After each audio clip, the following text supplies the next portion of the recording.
현대로템 2022년 3분기 누적 실적을 스루프트 회계로 분석을 해서 소개를 하도록 하겠습니다.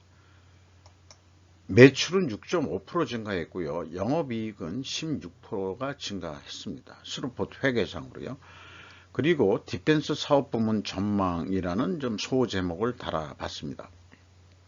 하단에 나와 있는 내용 참조해 주시고요. 내용이 좋았다고 생각하시면 구독, 좋아요 꼭 부탁드리고 1.5배속을 보시기 바랍니다. 12월 7일 뉴스에 K2 목 빠지게 기다린 폴란드. 요게 이제 지금 폴란드 항구에서 그드니아라고 되어 있는데요. 밤에 하역을 해가지고 낮에 쭉 도열에 있는 부두에 거의 폴란드 대통령까지 나가서 그 광경을 참석했다 이렇게 되어 있네요. 현지에서 하역되는 K2 전차 현대 로템이 제공을 했다고 그러네요. 전화를 코앞에 지켜보며 불안감이 고조되는 폴란드가 드디어 한국산 명검을 손에 쥐었다. 현대 로템의 K2 전차 초도 물량 입하 환영 행사가 진행됐는데 대통령부터 정부 요인들이 출동했다 이렇게 되어 있는데요. 그드니아에서 말하자면은 입하 환영식이 개최됐다고 현대 로템이 그렇게 이제 또 소개를 한 모양입니다. 발트해 연안의 항구 도시다 이렇게 되어 있는데 수도 바르샤바에서 약 300km 정도 떨어진 곳에 있다 이렇게 소개를 하고 있네요.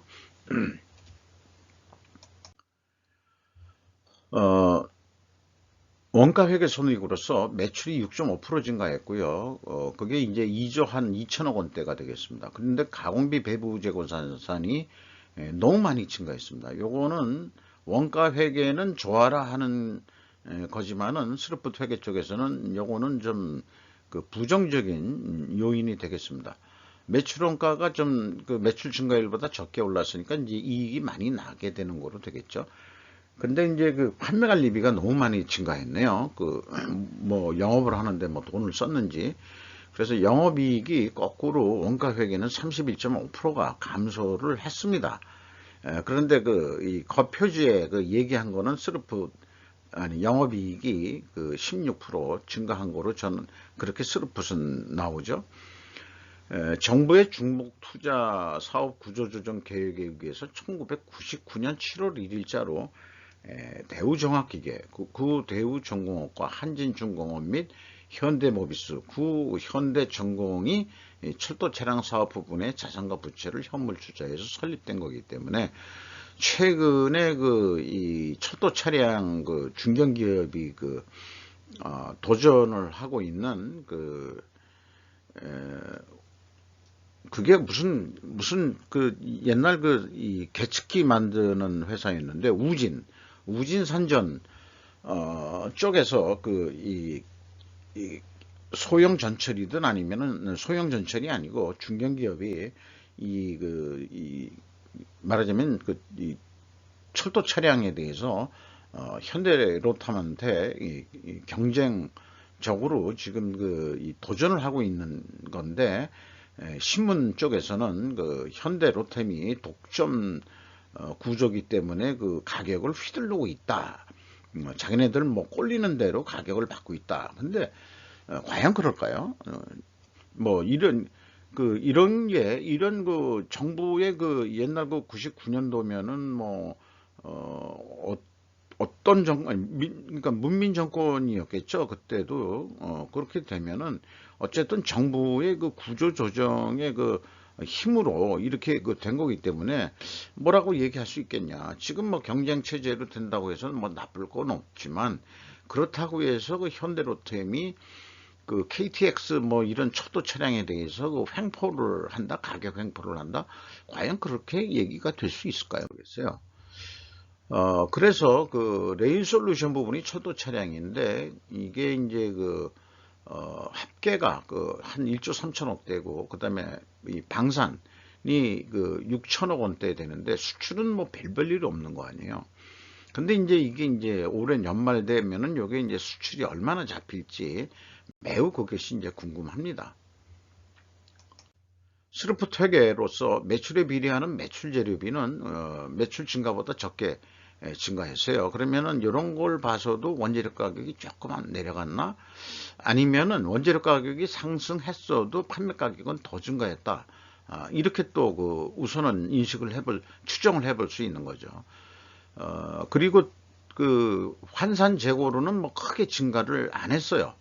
요건 바람직한 겁니다. 요거는 아까 그 전체 재고는 증가했어도 요거 환산 재고는 뭐 매출 재료비 증가한 만큼 똑같은 비율로 올랐으니까 재고 수량이 크게 증가하지는 않았다. 또 이렇게 봐집니다.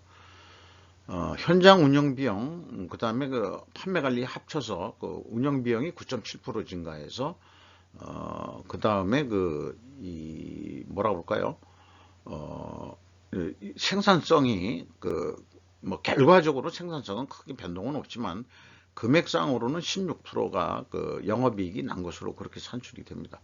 그리고 원가 회계 영업이익보다는 그 402억 원이 적은 수치입니다. 이것 역시 그 포괄 가공비 배부 재고자산이 증가했기 때문입니다. 재고자산 내역을 보면은 그 제품이라는 건 없죠. 그 물량이 완성되자마자 인도하는 그런 형태이기 때문에 제품 재고는 없을 거고요. 제공품이 85억 증가했는데 계약자산이 749억 원이 증가했습니다. 원재료 뭐 미착품 뭐 이런 거 준 거는 크게 이제 그 영향이 없는 거고요. 그리고 수주사항인데 이게 기간이 없는 이런 식으로 발표하면은 이게 수준이 좀 일개 뭐 조그만 회사 공무부 수준 정도로 관리하는 거냐 이런 생각까지 드는데 수주 총액이 12조 원이고 기납품액이 7조 원이라서 수주 잔액이 5조 원이다. 뭐 이런 얘기거든요. 근데 그 기간 개념이 좀 있어야 된다. 그래서 저는 항상 그 수주 산업 얘기할 때는 현대중공업 가서 좀 배워와라 라고 이렇게 얘기를 하고 있습니다. 현대중공업은 그 완공 매출 그것이 손익계산서에 나와 있는 매출액하고 거의 유사하거든요.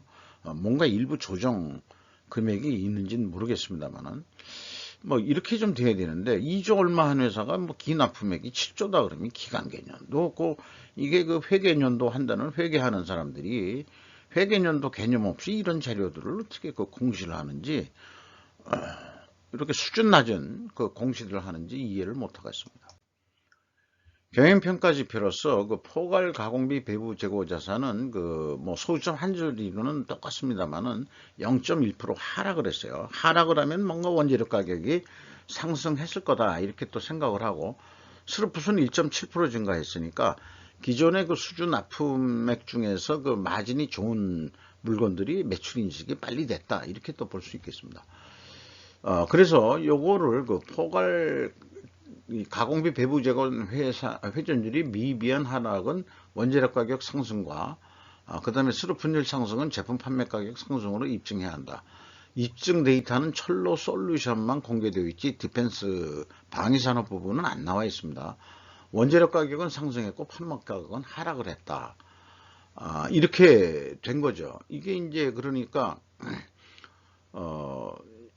이 추정은 스루풋이 증가했으면은 제품 판매 가격이 상승했을 거라고 보는데 이게 거꾸로 그 회사가 제시한 거는 크게 그 가격이 내려간 거로 되어 있거든요. 그러면 이게 이런 모순이 나오는데 이런 모순이 있을 때 우리는 어떻게 이 반증도 안 되고 그러니까 어떻게 이해를 할 거냐 이런 결과가 나온 역방향이 나온 그 결과에 대해서 다른 필이 존재할 다른 결과를 우리는 찾을 수 있어야 될 거라고 생각을 합니다. 그거를 조금 더 진행해 볼 예정이에요.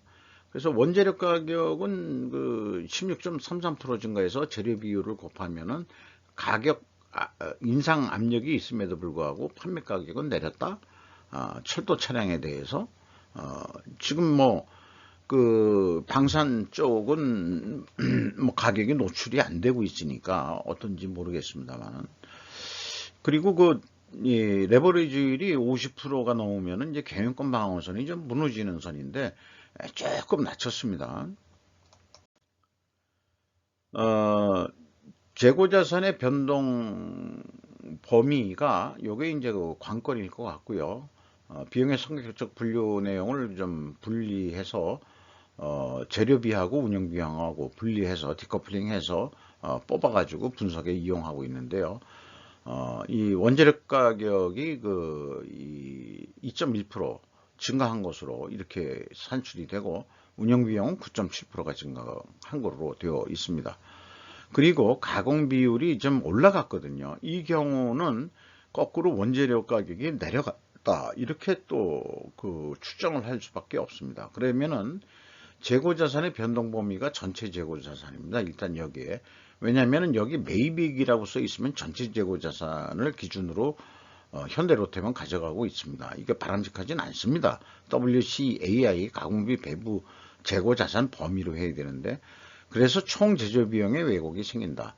가공 비율의 상승은 원재료 가격의 하락을 의미한다. 경영평가 지표에서 추론한 원재료 가격 상승과는 반대로 모순이다. 이런 모순을 해소할 필연적으로 존재할 다른 결과를 증거로 찾기 전까지는 분식회계 개연성 또한 유효하다. 그래서 지금 뭐 찾아봤는데 일단 가격 데이터는 안 맞았죠. 예.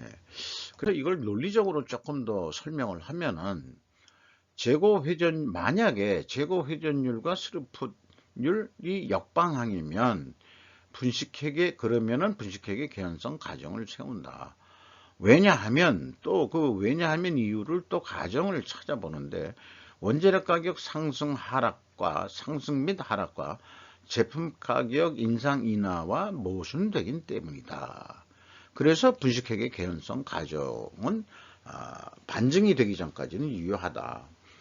그러면은 분식회계가 아니라고 한다면은 필연적으로 존재할 다른 그 결과를 찾아야 된다 이거죠. 그게 뭐냐 그러면 한 두 가지 정도 찾을 수 있지 않겠냐. 원가 회계가 가공비를 제품 등에 배부해야 제품의 가치라고 정의하는 그것 때문이 하나의 원인에 들어갈 수 있고 또 수주산업에서 계약자산 미천국 공사가 실제 제품의 인도 없이 매출 인식을 하기 때문에 이런 그 분식회계 개연성 그 가정이 성립되는 거 아니냐 이렇게 이제 논리적으로 얘기를 해볼 수 있겠습니다.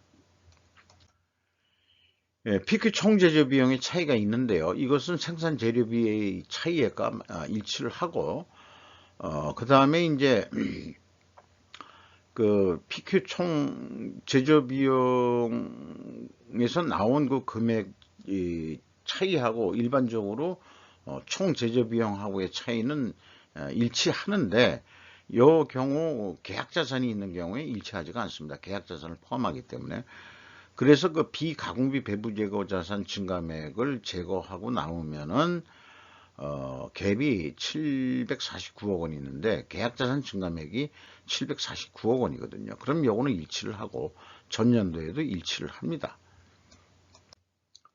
3단계로서 현금 흐름표 기준 전체 재고자산의 증가액인데 올해는 뭐 맞습니다만은 전년도를 보면은 현금식으로 읽으면 현금이 420억 원이 나갔다면 재고가 420억이 증가해야 되는데 229억 원뿐이 증가를 안 했어요. 죄송합니다. 그러면 19억 원이 현금이 어디로 날라갔다는 얘기인데 이게 어디로 갔니? 물어보면 재고자산 손상차손이 21억이 있다. 그걸 빼줘도 170억 원의 현금은 어딘가 날라갔다. 이런 얘기입니다. 이게 이런 현금을 맞춰야지 170억이면 아주 큰 숫자거든요.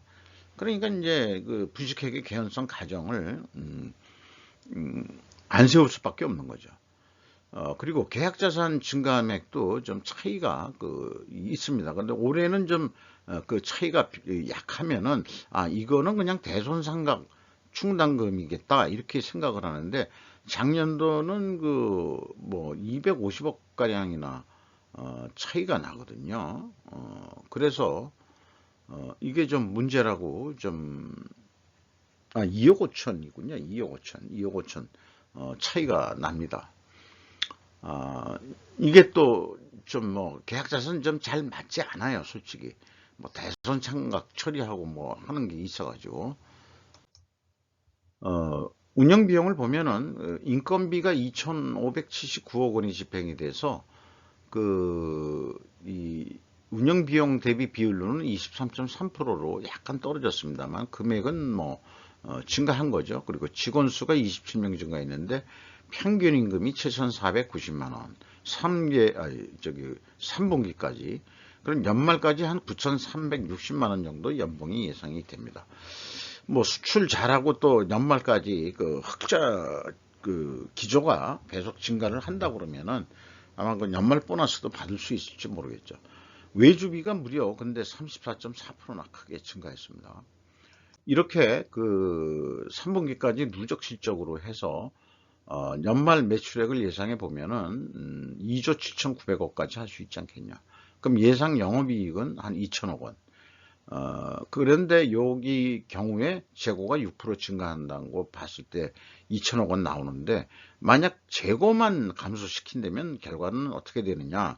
그러면 이제 매출액은 변동이 없게 될 것이고요. 재고만 줄인 거니까. 그러면은 영업이익은 230억으로 2천억 원대에서 230억으로 거의 그 9분의 1, 9분의 8 정도가 대폭 없어집니다. 이것이 이제 근본적인 원가회계의 문제라고 보고요. 여러 회사의 그 원가회계의 문제점을 이렇게 좀 표시하고 대안을 얘기를 하고 있죠, 제가.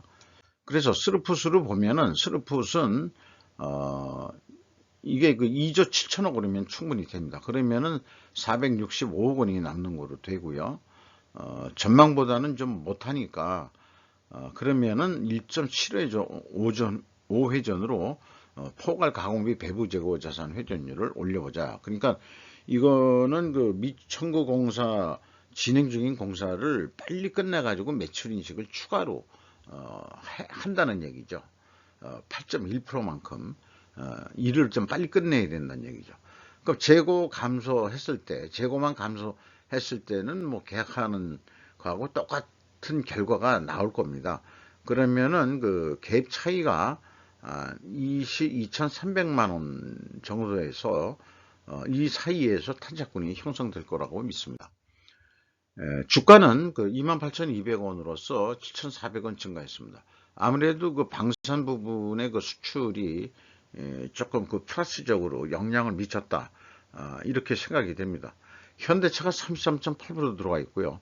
국민연금이 5.5%, 그 다음에 외국인이 7.98% 지분을 소유하고 있습니다. 이상 마치도록 하겠습니다.